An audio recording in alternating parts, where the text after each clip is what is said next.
রাহিদ রাব্বি, সাপ্তাহিক ছুটির দিনে মাছের দরদাম কেমন দেখছেন এবং পহেলা বৈশাখ ঘিরে ইলিশ মাছের দাম কেমন দেখছেন বাজারে?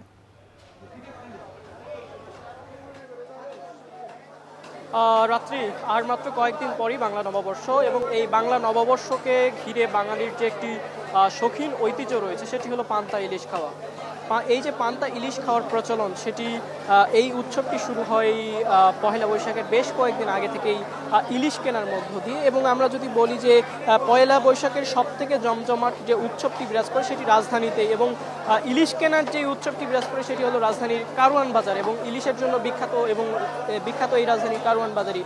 এবং আজকে আমরা এসেছিলাম রাজধানী কারওয়ান বাজারে যে ইলিশ বাজার রয়েছে সেই ইলিশ বাজারে, এবং এই ইলিশ বাজার আজকে যে দাম দেখলাম সেই দাম হলো যে সাধারণ 300 গ্রামের যে ছোট ইলিশগুলো রয়েছে সেগুলো মোটামুটি 1300 থেকে 1400 টাকা, এবং 700 গ্রাম থেকে 1 কেজির মধ্যে যে ইলিশগুলো রয়েছে সেই ইলিশগুলোর দাম 1700-1800 টাকা, এবং 1 কেজির উপরে যে ইলিশগুলো রয়েছে সেই ইলিশগুলোর দাম মোটামুটি 2200 থেকে 2500 টাকায় বিক্রি হচ্ছে। এবং আমরা সকালে রাজধানীর যাত্রাবাড়িতে যে ইলিশের যে পাইকারি বাজার ছিল সেই পাইকারি বাজারে গিয়েছিলাম, এবং সেখানে যে দাম দেখেছি সেখান থেকে রাজধানীর কারওয়ান বাজারের দাম 100 থেকে 150 টাকার মতো বেশি দেখা যাচ্ছে, এবং কিছু ক্ষেত্রে দাম একই দেখা যাচ্ছে। কারণ হলো এখানকার ইলিশ ব্যবসায়ীরা কিছু ইলিশ তারা যাত্রাবাড়ি থেকে আনে এবং কিছু ইলিশ তারা সরাসরি একেবারে সারা দেশ থেকেই আনে। এবং আমি যদি অন্যান্য মাছের বাজারের কথা বলি, বিশেষ করে বৈশাখকে সামনে রেখে, তাহলে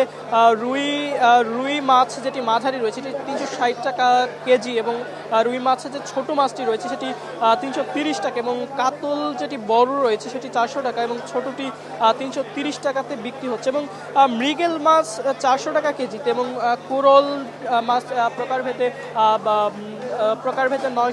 700 থেকে 900 টাকা কেজি দরে বিক্রি হচ্ছে। এছাড়া বাগদা চিংড়ি যেটি সেটি 800 টাকা কেজি দরে বিক্রি হচ্ছে। এবং আমি যদি আপনাকে অন্যান্য যেসব মাছ রয়েছে সেসব মাছের কথা বলি, এই মাছগুলো রাজধানীর যে যাত্রাবাড়িতে যে পাইকারি বাজার রয়েছে সেই পাইকারি বাজার থেকে এখানে সামান্য দামেই বিক্রি হচ্ছে। তবে এই বাজারে যেহেতু বৃষ্টির মৌসুম চলতেছে, সেক্ষেত্রে বাজারে আসলে মাছের পরিমাণটা অনেকটাই কম, বিশেষ করে ইলিশের পরিমাণ। আমরা ইলিশের যেসব বিক্রেতা রয়েছে তাদের সঙ্গে কথা বলেছি, তারা যেটি বলেছেন যে আসলে বৃষ্টি হওয়ার কারণে নদীতে মাছ অনেক কম ধরা পড়ছে, যার কারণে আসলে মাছের পরিমাণ অনেকটাই কম। রাত্রি এই ছিল রাজধানীর কারওয়ান বাজার থেকে ইলিশ সহ অন্যান্য মাছের বাজারের সর্বশেষ পরিস্থিতি। রাব্বি